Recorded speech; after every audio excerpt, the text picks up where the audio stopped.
adduunyada xaaladeeda waa sidaad isaga joogtid unbaa laguu sheegayaa war aad ka naxdid run ahaantii oo aadba ku sigatid inaad moobilka jebisid sababtoo ah ilaahay uguma talagelin adduunyada tan in lagu raaxaysto daar raaxa ma ahan qof walba maalin unbaa kafantiisa la jeexjeexi doonaa oo lagu hagaajin doonaa run ahaantiina adduunyada tan uu kala bixi doonaa kafan cad wax alla wuxuu hanti lahaa wax alla wuxuu awlaad dhalay haba yaraatee wax raacaya ma lahan waa loo qubaynayaa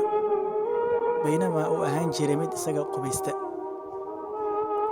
madaxaa loo dhaqayaa baynamaa uu ahaan jiray mid madaxiisa dhaqda dharkaa laga siibayaa halka uu ka ahaan jiray mid dharkiisa bixiya wallaahi waa xaqiiqo maalin ayaa ku soo mari doonto anna isoo mari doonto run ahaantii korkeenna biyo lagu shubayo madaxa naloo dhaqayo jirka naloo dhaqayo oo aynan wax dhaqdhaqaaqay xarakaada lahayn wax isdhaqaajina aynan lahayn kafanna nagula duubi doono kafan cad sidii nacnac oo kale dhinacyada markaa nagala xidhi doono wixii markaa ka sii dambeeyana waxaana loo qaadi doonaa un qabriga oo nabiga calayhi salaatu wasalaam wuxuu leeyahay idaa wudicat iljanaasatu haddii janaasada la dhigo bimacnaa janaasada hadda waxaa laga wadaa meydka naftigii ayaa laga wadaa marka meydka la diyaariyo diyaarintiisa waxaa ka mid ah kafantii iyo habeyntii hadda aan ka soo hadlaynay kafankii markii lagu xiro wakadaalika maro weynna dusha laga saaro markii intaa la sameeyo nebiga calayhi salaatu wasalaam isagoo sii wada wuxuu yidhi ragguna ay ku qaadaan garbahooda markaa maxaa dhacay markaa run ahaantii wuxuu u hoyday gurigiisii xaqiiqada ahaa oo wuxuu u galayaa qabri ninkii shaacirkaa waatuu lahaa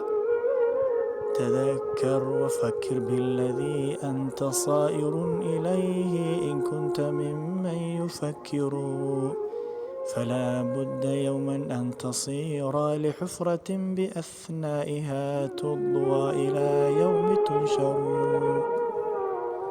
وحاول ليه فكر حسوسه فكر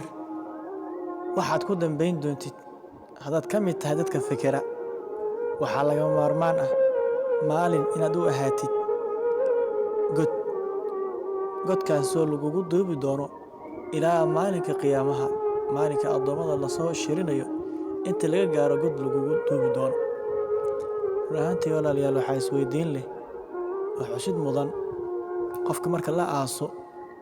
dadkuna ay qabriga ka soo baxaan midba mar uu uga soo baxo maxaa dhacay nebiga sal alla alay slam wuxuu yidhi sanqarta wuu maqlayaa dadka sii tegay kabahooda qarcani caalim wuu maqlayaa kadib waxaa u imaanaya malaa'igtaa su-aal bay weydiinayeen man rabbuka man nabiyuka wamaa diinuka saddexdaa su-aal ayaa la weydiinayaa hadduu yahay qofka mid wanaagsan oo uu ka jawaabo uu yidhaahdo rabbiy allah nabiyi muxamed diin alislaam allah subxaana wa tacaala ayaa sugaya dadka wanaagsan sidaa hadduu uga jawaabo waxaa la yidhi dhawaq ayaa xagga sare ka yeerayo dhawaqaasoo leh an sadaqa cabdii addoonkayga run ayuu sheegay ee qabriga ha looga dhigo beeraha jannada ka mid ah jannadana albaab ha looga soo furo dhawaqa ayaa xagga sare ka yeerayo kadibna jannada ayaa looga furayaa albaab qabrigana beer jannaad ayaa looga dhigayaa yaa salaam allow qabrigeena ka dhig beer jannaad kadib waxaa u imaanaya nin qurux badan ninka ayuu leeyahay man ant fa wajhuka aladii yajii'u bilkhayr wejigaaga waa nin khayr ka muuqdo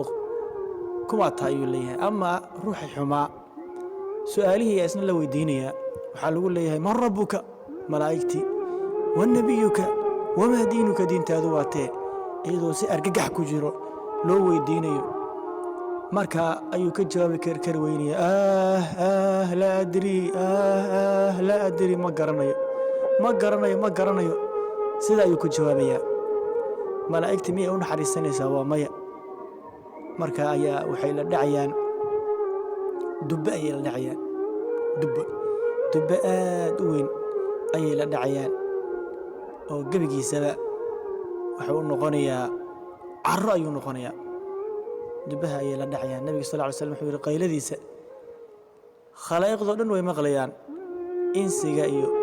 jinka mooyaane hadday maqli lahaayeenna waa ay dhiman lahaayeen subxaan allah sida ayaa loo cadaabayaa ilaa maalinka qiyaamaha saa ayaa loo cadaabayaa allow qabrigeena ka dhig qabri beeraha jannada ka mida ka dhig walaalayaal haddaba aan diyaar garowno aan iska ilaalino fitanka uu leeyahay moobilka internetka walaalayaal yeena noqon shaydaanka mid caawiya shaydaanka iyo gaalada dad caawiya yeena noqon gabadha muslimadda waxaa loo baahay inay xishooto waxaa loo baahay inay is asturto sawiradeeda meel kasta in laga arko ma bannaana runaantiina sumcad xumo iyo sharaf xumo ayay ku tahay marka walaalayaal video kana aan sheergarayno aan dadka khayrka u wada camimo dadka ahlu baadilkaba xumaanta way sheergareeyaan adigana sheergaree khayrka